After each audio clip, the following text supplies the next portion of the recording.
ರೈಲಲ್ಲಿ ಕಳ್ಳತನ ಮಾಡ್ತಾ ಇದ್ದ ಖತರ್ನಾಕ್ ಗ್ಯಾಂಗ್ ಅನ್ನ ಅರೆಸ್ಟ್ ಮಾಡಲಾಗಿದೆ. ಪ್ರಯಾಣಿಕರನ್ನ ಟಾರ್ಗೆಟ್ ಮಾಡಿ ಹಣ ದೋಚ್ತಾ ಇದ್ದಂತಹ ಗ್ಯಾಂಗ್ ಇದು. ಈ ಗ್ಯಾಂಗ್ ಅನ್ನ ಬಂಧಿಸಲಾಗಿದೆ. ರೈಲಿನಲ್ಲಿ ಪ್ರಯಾಣಿಕರಿಗೆ ಪ್ರಜ್ಞೆ ತಪ್ಪುವಂತಹ ವಸ್ತುಗಳನ್ನ ನೀಡಿ ಕಳ್ಳತನ ಮಾಡ್ತಾ ಇದ್ರು. ಪಶ್ಚಿಮ ಬಂಗಾಳ, ಯುಪಿ ಮೂಲದ ಮೂವರನ್ನ ಅರೆಸ್ಟ್ ಮಾಡಲಾಗಿದೆ. ರೈಲ್ವೆ ಪೊಲೀಸರಿಂದ ಮೂವರು ಆರೋಪಿಗಳನ್ನ ಬಂಧಿಸಲಾಗಿರುವಂತದ್ದು. ರೈಲಿನಲ್ಲಿ ಪ್ರಯಾಣ ಮಾಡ್ತಾ ಇದ್ದಂತಹ ಪ್ರಯಾಣಿಕರಿಗೆ ಪ್ರಜ್ಞೆ ತಪ್ಪುವಂತಹ ವಸ್ತುವನ್ನ ನೀಡಿ ಅವರ ಪ್ರಜ್ಞೆ ತಪ್ಪಿಸಿ ನಂತರ ಕಳ್ಳತನ ಮಾಡ್ತಾ ಇದ್ರು. ಇನ್ನು ಆರೋಪಿಗಳಿಂದ 24 ಲಕ್ಷ ಮೌಲ್ಯದ ಚಿನ್ನಾಭರಣವನ್ನ ವಶಕ್ಕೆ ಪಡೆಯಲಾಗಿದೆ. ಮೊಹಮ್ಮದ್ ಶೌಕತ್ ಅಲಿ, ಮೊಹಮ್ಮದ್ ಸತ್ತಾರ್, ಮೊಹಮ್ಮದ್ ಅವಾದ್ ಬಂಧಿತ ಆರೋಪಿಗಳು ಅಂತ ಗುರುತಿಸಲಾಗಿದೆ. 3 ಜನರನ್ನ ಸದ್ಯಕ್ಕೆ ಬಂಧಿಸಲಾಗಿದೆ.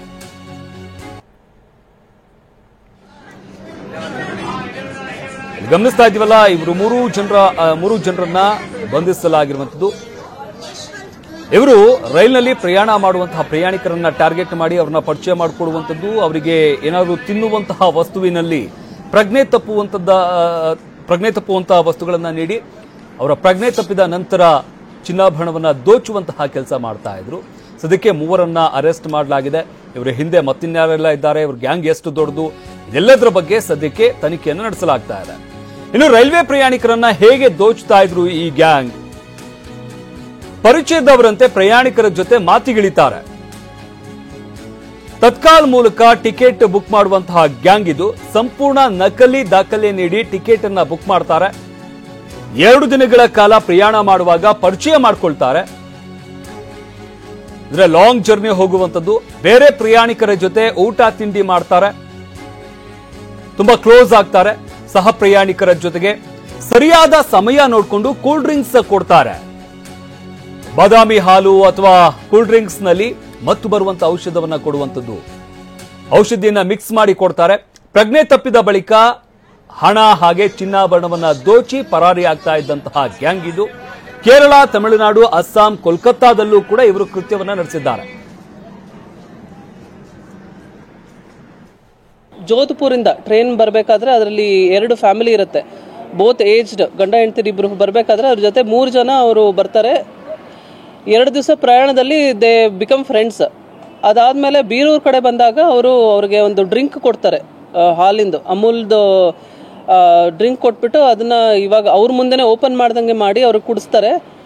ಅವರು ಎದ್ದು ನೋಡಿದಾಗ ಅವರು ಯಶವಂತಪುರ್ಗೆ ಬಂದಾಗ ಅವ್ರಿಗೆ ಅನ್ಕಾನ್ಶಿಯಸ್ ಸ್ಟೇಟಲ್ಲಿ ಇರ್ತಾರೆ. ಅವಾಗ ಅವರು ಮಕ್ಕಳೆಲ್ಲ ಅವ್ರಿಗೆ ಹಾಸ್ಪಿಟಲ್ ಸೇರಿಸ್ತಾರೆ. ಆಮೇಲೆ ಗೊತ್ತಾಗುತ್ತೆ ಅವ್ರ ಮೇಲೆ ಇರೋ ಒಡವೆಗಳೆಲ್ಲ ಕಳ್ಳತನ ಆಗಿದೆ ಅಂತ ಹೇಳಿ. ಇದನ್ನ ಸತತವಾಗಿ ಒಂದು 2 ತಿಂಗಳು ನಮ್ಮ ಟೀಮ್ ವರ್ಕ್ ಮಾಡಿ 3 ಜನನ್ನ ನಾವು ಹಿಡಿದಿದ್ವಿ. ಅದರಲ್ಲಿ ಅವರು ಇಬ್ಬರು ಕಲ್ಕತ್ತಾದವರು, ಒಬ್ಬರು ಉತ್ತರ ಪ್ರದೇಶದವರು. ಈ ಹಿಂದೆನೂ ಕೂಡ ಅವರು ಕೇರಳದಲ್ಲಿ, ತಿರುವನಂತಪುರಮಲ್ಲಿ ಮತ್ತೆ ಕಲ್ಕತ್ತಾದಲ್ಲಿ ಈ ಥರ 328 ಕೇಸಸ್ ಅಲ್ಲಿ ಭಾಗಿಯಾಗಿದ್ದಾರೆ ಅಂತ ನಮಗೆ ತಿಳಿದು ಬಂದಿದೆ. ಅವರಿಂದ ನಾವು 120 ಗ್ರಾಮ್ ಗೋಲ್ಡ್ ಅನ್ನ ರಿಕವರಿ ಮಾಡಿದ್ವಿ. ಈ ಬಗ್ಗೆ ಮತ್ತಷ್ಟು ಮಾಹಿತಿ ನೀಡ್ತಾರೆ ನಮ್ಮ ಪ್ರತಿನಿಧಿ ಪ್ರಜ್ವಲ್. ನಮ್ಮ ಜೊತೆ ನೇರ ಸಂಪರ್ಕದಲ್ಲಿ ಜಾಯ್ನ್ ಆಗಿದ್ದಾರೆ. ಪ್ರಜ್ವಲ್, 3 ಜನ ಕಳ್ಳರನ್ನ ಬಂಧಿಸಲಾಗಿದೆ ಅಂತ ಹೇಳಲಾಗ್ತಾ ಇರುವಂತದ್ದು. ಇವರ ಹಿನ್ನೆಲೆ ಏನು, ಯಾವ ರೀತಿಯಾಗಿ ಈ ಕಾರ್ಯಾಚರಣೆ ಆಯಿತು, ಯಾವ ರೀತಿಯಾಗಿ ಕಳ್ಳರನ್ನ ಬಂಧಿಸಲಾಯಿತು? ಇವರು ಮೂಲತಃ ಪಶ್ಚಿಮ ಬಂಗಾಳ ಮತ್ತೆ ಉತ್ತರ ಪ್ರದೇಶದವರು. ಇವರೆಲ್ಲರೂ ಕೂಡ ರಿಲೇಟಿವ್ಸ್. ಈ 3 ಜನ, ಸತ್ತಾರ್, ಶೌಕತ್, ಇವ್ರು ಮೊಹಮ್ಮದ್, ಏನ್ 3 ಜನ ಇದ್ದಾರೆ, ಇವರೆಲ್ಲ 3 ಜನ ಕೂಡ ರಿಲೇಟಿವ್ಸ್. ಇವ್ರದ್ದು ಒಂದು ವಿಶೇಷ ಎಮ್ಮು ಅಂತ ಹೇಳ್ಬೇಕು. ಸಾಮಾನ್ಯವಾಗಿ ರೈಲಿನಲ್ಲಿ ಹೊಸದಾಗಿ ಯಾರು ಪರಿಚಯ ಆದ್ರೆ ಯಾರು ಕೂಡ ನಂಬಲ್ಲ. ಅಂದ್ರೆ ಶಾರ್ಟ್ ಡಿಸ್ಟೆನ್ಸ್ ಜರ್ನಿ ಇದ್ದಂತ ಸಂದರ್ಭದಲ್ಲಿ ಒಂದು 2 ಅವರ್ 3 ಅವರ್ ಇದ್ದಾಗ ಯಾರು ಕೂಡ ನಂಬಲ್ಲ. ಹೊಸಬ್ರನ್ನ ಅವ್ರು ಕೊಟ್ಟಿದ್ದೇನೋ ತಿನ್ನಲ್ಲ. ಇದೊಂದು ಕಾಮನ್ ಫ್ಯಾಕ್ಟರ್ ರೈಲ್ವೆಯಲ್ಲಿ ಪ್ರಯಾಣ ಮಾಡೋಂತ ಎಲ್ಲರೂ ಕೂಡ ಫಾಲೋ ಮಾಡ್ತಾರೆ. ಆದ್ರೆ ಈ ಆರೋಪಿಗಳ ಗ್ಯಾಂಗ್ ಏನಿದೆ, ಈ 3 ಜನರು, ಇವ್ರು ಏನ್ ಮಾಡ್ತಿದ್ರು ಅಂದ್ರೆ ಕನಿಷ್ಠ 2 ದಿನ 2.5 ದಿನಗಳ ಕಾಲ ಜರ್ನಿ ಇರುವಂತ ರೈಲ್ಗಳನ್ನ ಆಯ್ಕೆ ಮಾಡ್ಕೊಳ್ತಿದ್ರು. ಸುಮಾರು 2 ದಿನಗಳ ಕಾಲ ಜರ್ನಿ ಮಾಡಕ್ ಮುಂಚೆ ಇವರು ತತ್ಕಾಲ್ನಲ್ಲಿ ಟಿಕೆಟ್ನ AC ಟಿಕೆಟ್ ಗಳನ್ನ ರಿಸರ್ವೇಶನ್ ನಲ್ಲಿ ತೆಗೆದುಕೊಳ್ತಿದ್ವು. ಅಲ್ಲಿ ಟಿಕೆಟ್ ತೆಗೆದುಕೊಳ್ಳುವಾಗ ಸಂಪೂರ್ಣವಾದಂತ ನಕಲಿ ದಾಖಲಾತಿಗಳು, ನಕಲಿ ಫೋನ್ ನಂಬರ್ಗಳೆಲ್ಲವನ್ನು ಕೊಡ್ತಿದ್ರು. ಟಿಕೆಟ್ ತೆಗೆದುಕೊಂಡ ನಂತರವಾಗಿ ಪ್ರಯಾಣದಲ್ಲಿ ಸುಮಾರು 2 ದಿನಗಳ ಕಾಲ ಪ್ರಯಾಣ ಮಾಡ್ತಾರೆ. ಅಂದ್ರೆ ಒಂದು 5-6 ಟೈಮ್ ಊಟ ತಿಂಡಿಯ ಸಮಯ ಬರುತ್ತೆ. ಈ ಸಂದರ್ಭದಲ್ಲಿ ಎಲ್ಲವೂ ಕೂಡ ಜೊತೆಗೆ ಊಟ ತಿಂಡಿಯನ್ನ ಮಾಡ್ತಾರೆ. ಆದ್ರೆ ಅವಾಗ ಎಲ್ಲೂ ಕೂಡ ಮಿಸ್ಬಿಹೇವ್ ಮಾಡೋದಿಲ್ಲ. ತುಂಬಾ ಚೆನ್ನಾಗಿ ಮಾತಾಡ್ಕೊಂಡು ನಿಮ್ಮ ಊರು ಯಾವುದು ಎಲ್ಲದನ್ನು ಕೇಳಿಕೊಂಡು ಭಾಷೆ ಮತ್ತೊಂದು ಎಲ್ಲದನ್ನು ಮಾತಾಡ್ಕೊಂತಾರೆ.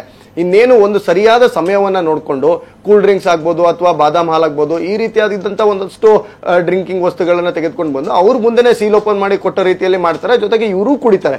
ಕುಡಿದಂತ ಸಂದರ್ಭದಲ್ಲಿ ಮತ್ತೆ ಬರೋ ಒಂದು ಔಷಧವನ್ನು ಹಾಕಿರ್ತಾರೆ. ಅದು ಕುಡಿದ ತಕ್ಷಣ ಅವರು ಮಲ್ಕೊಳ್ತಾರೆ, ಅವ್ರ ಜ್ಞಾನ ತಪ್ಪೋಗುತ್ತೆ, ಪ್ರಜ್ಞೆ ತಪ್ಪುತ್ತೆ. ಜೊತೆಗೆ ಅಲ್ಲಿ ರಿಸರ್ವೇಶನ್ ಇರೋದ್ರಿಂದ ಹೊರಗಿನವ್ರು ಯಾರು ಕೂಡ ಬರ್ತಿರಲ್ಲ. ಅವ್ರ ಹತ್ರ ಇದ್ದಂತ ಬೆಲೆ ಬಾಳೋ ವಸ್ತುಗಳನ್ನೆಲ್ಲವನ್ನೂ ಕೂಡ ದೋಚ್ಕೊಂಡು ಹೋಗ್ತಾರೆ. ಅದಾದ್ಮೇಲೆ ಎಷ್ಟೋ ಗಂಟೆಗಳಾದ್ಮೇಲೆ ರೈಲ್ ನಿಂತು ಕ್ಲೀನ್ ಮಾಡೋ ಟೈಮಲ್ಲಿ ಆ ಪ್ಯಾಸೆಂಜರ್ ಗಳನ್ನ ನೋಡುವಂತದ್ದು ಅಥವಾ ರೈಲ್ವೆ ಸಿಬ್ಬಂದಿ ನೋಡುವಂತದ್ದಾಗುತ್ತೆ. ಇದೇ ರೀತಿಯಾದಂತಹ ಘಟನೆ ಬೆಂಗಳೂರಿನ ಅರಸೀಕೆರೆ ರೈಲ್ವೆ ಪೊಲೀಸ್ ಠಾಣೆಯಲ್ಲಿ ಕೇಸ್ ದಾಖಲಾಗಿತ್ತು. ಆ ಕೇಸಲ್ಲಿ ಪೊಲೀಸರು ಅರೆಸ್ಟ್ ಮಾಡಿದ್ದಾರೆ ಈಗ ರೈಲ್ವೆ ಪೊಲೀಸರು. ಅದೇ ವಿಚಾರಣೆ ಮಾಡ್ತಿದ್ದಂತ ಸಂದರ್ಭದಲ್ಲಿ ಈ ಆರೋಪಿಗಳೇನಿದ್ದಾರೆ ರಾಷ್ಟ್ರಾದ್ಯಂತ ಇವರು ಕೃತ್ಯ ಮಾಡಿರುವಂತದ್ದು ಗೊತ್ತಾಗಿದೆ. ಮುಂದಿನ ತನಿಖೆಯನ್ನ ಮಾಡಲಾಗ್ತಿದೆ. ಶಮಂತ್, ಧನ್ಯವಾದ ಪ್ರಜ್ವಲ್ ನಿಮ್ಮೆಲ್ಲ ಮಾಹಿತಿಗಾಗಿ.